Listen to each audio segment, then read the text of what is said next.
Summary of North and South by Elizabeth Gaskell. 18-year-old Margaret Hale goes back to Helstone, the small town in southern England where her father, Richard Hale, and mother, Maria Hale, still live, after her cousin Edith Shaw's wedding. She has lived in London for the past 10 years. Shortly after Margaret's long-awaited return home, though, Mr. Hale tells her that he can no longer be a minister in the Church of England because of vague religious doubts. He and her family must move to Milton, a northern industrial city, where Mr. Hale will work as a private teacher.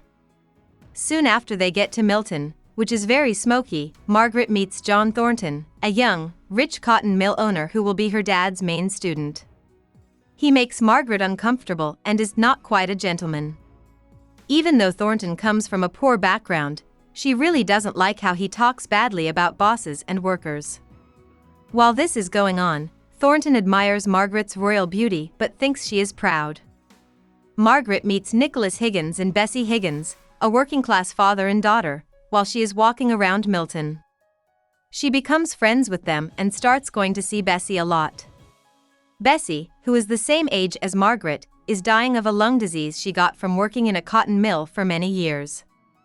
Margaret and Bessie talk a lot about how much Bessie wants to go to heaven and how scared she is of the chaos that strikes will cause. Margaret also comforts Bessie when she is sick. Since they moved to Milton, the smoke has also made Mrs. Hale sick, and she soon gets a diagnosis that will kill her. Margaret willingly takes care of her sick mother and keeps her father from hearing the news at first. Thornton, Mr. Hale, and Margaret have many conversations with Thornton about the cotton business and how classes work in Milton when he goes to the Hales' house. Margaret says that the lack of friendship between bosses and workers is to blame for their dislike of each other, but Thornton says that she overestimates how much power he has over his workers.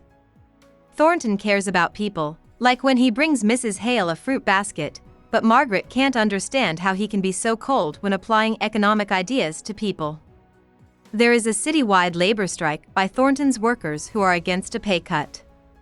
Thornton says the strikers are stupid idiots who don't know how business works, so he brings in Irish workers who will break the strike and keep the work going. Higgins is on the strike committee for the Millworkers Union. He often gets into fights with his friend John Boucher, a sad worker who is having a hard time taking care of his many kids. Boucher says the union is the worst tyrant because it makes people starve to death if they don't support the union and makes fun of anyone who does. When Mrs. Hale's health gets worse, Margaret goes over to the Thorntons' house to ask for a waterbed to help her mother feel better. She hears a scary noise all over town, and by the time she gets to Marlborough Mills, the crowds are getting ready to break down the factory gate because they don't like the Irish workers who were brought in. Thornton is asked by Margaret to talk to the crowds as if they were people. But when he faces them, he is stubborn, and some of the men start throwing clogs at him. Margaret automatically hugs Thornton to protect him, thinking that no one would hurt a woman. She is quickly knocked out when a pebble hits her face. While carrying her to safety, Thornton tells the dazed Margaret that he loves her. The rebels leave. The next day, Thornton comes to see Margaret and asks her to marry him. Margaret is shocked that Thornton thought her desire to protect him had anything to do with them personally, so she rudely turns him down. On the other hand, Mrs. Hale is dying and wants to see her eldest son, Frederick, as soon as possible. Frederick is a refugee in Spain because he helped lead a mutiny against a cruel Navy captain many years ago. If he goes back to England, he could be caught and hang. So, Margaret writes him a letter asking him to take the risk of going to England. Bessie is going to die soon, and one of the last things she wants is for her father not to drink. When Margaret goes to see her family, she stops Higgins, who is sad, from going straight to the gin shop and instead invites him to her house for tea with her father. Mr. Hale and Higgins become friends, which doesn't make sense. Because of the riot, Higgins says the strike is over and he doesn't know where he can find work. Soon after, Frederick shows up. The Hales enjoy a short get-together before Mrs. Hale's health gets worse and she passes away. While her father and brother are absolutely broken with sadness, Margaret takes care of them and plans the funeral. Frederick has to run away to Spain before the service, and Margaret goes with him to the train station. When Thornton rides by and sees them together, he thinks that Frederick must be Margaret's boyfriend. Leonards, an old shipmate of Frederick's, sees him at the station and starts to yell at him while drunk. Frederick pushes Leonards off the platform. Several days later, a police officer tells Margaret that Leonards died after falling and that she is said to have seen the fight. She says she wasn't there, but she feels bad about lying because she was afraid for Frederick's safety. Judge Thornton, who works in the town, hears about the case and chooses to put an end to the inquiry so that Margaret doesn't have to face shame in public. Margaret feels ashamed that Thornton knows she lied. The Hales find out quickly that Boucher has killed himself. Later, Higgins tells them that he feels guilty for making Boucher so sad. He wants to care for the kids who have lost their parents but is still looking for work. Margaret tells him to talk to Thornton. At first, Thornton turns Higgins down, but when he realizes Higgins is telling the truth, he apologizes and asks Higgins to work for him. Over time, they learn to accept each other and share their thoughts. When Mr. Hale goes to Oxford to see his friend Mr. Bell, Margaret finally has time to cry and rest from always taking care of other people. Mr. Hale dies suddenly while they are apart. Margaret says goodbye to her friends in Milton and goes back to London to live with her family because she is sad. Margaret quickly realizes that life in London is even less deep than she thought it was. Margaret goes back to Helstone with Mr. Bell for the first time since she left 2 years ago. Margaret is sad about how different everything is there, the scenery, the people, and the parsonage, but she quickly comes to terms with the fact that everything changes, even her. Then Mr. Bell has a stroke and dies. Margaret gets his large wealth.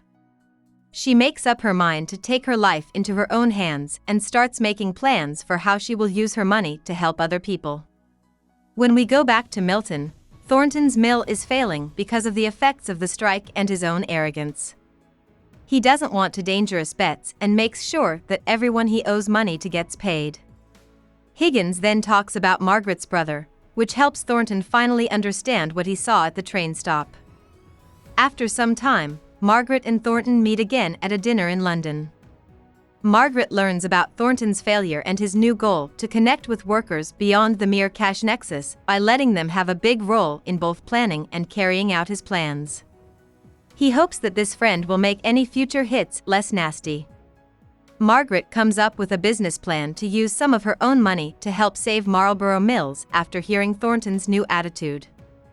Thornton and she both agree that they love each other, and they are finally together. About the author. Elizabeth Cleghorn Stevenson was born to William Stevenson and Elizabeth Holland Stevenson. Elizabeth's mother died a little more than a year after she was born, so she was sent to the country town of Knutsford, Cheshire, to be raised by her Aunt Hannah Lumb, who she later said was more than mother. William Gaskell was a Unitarian preacher, and Elizabeth married him in 1832. They moved to Manchester, an industrial city that was growing quickly. Elizabeth worked with the poor and taught Sunday school there. She had 4 girls, but her only son died at 9 months old from scarlet fever. She wrote to take her mind off of her sadness. Her first book, Mary Barton, 1848, was about the working poor in Manchester and brought attention to their situation. Charles Dickens liked it so much that he asked her to send stories to his magazines, Household Words, and All the Year Round. Cranford and the Unwritten Wives and Daughters are 2 of her most well-known books. She also wrote a well-known biography of Charlotte Brontë, who was her friend. In 1865, Elizabeth Gaskell died and was buried at Knutsford. Hope we summarized it fully and you liked it. Please hit the like button and subscribe to our channel so that we are motivated to create more videos.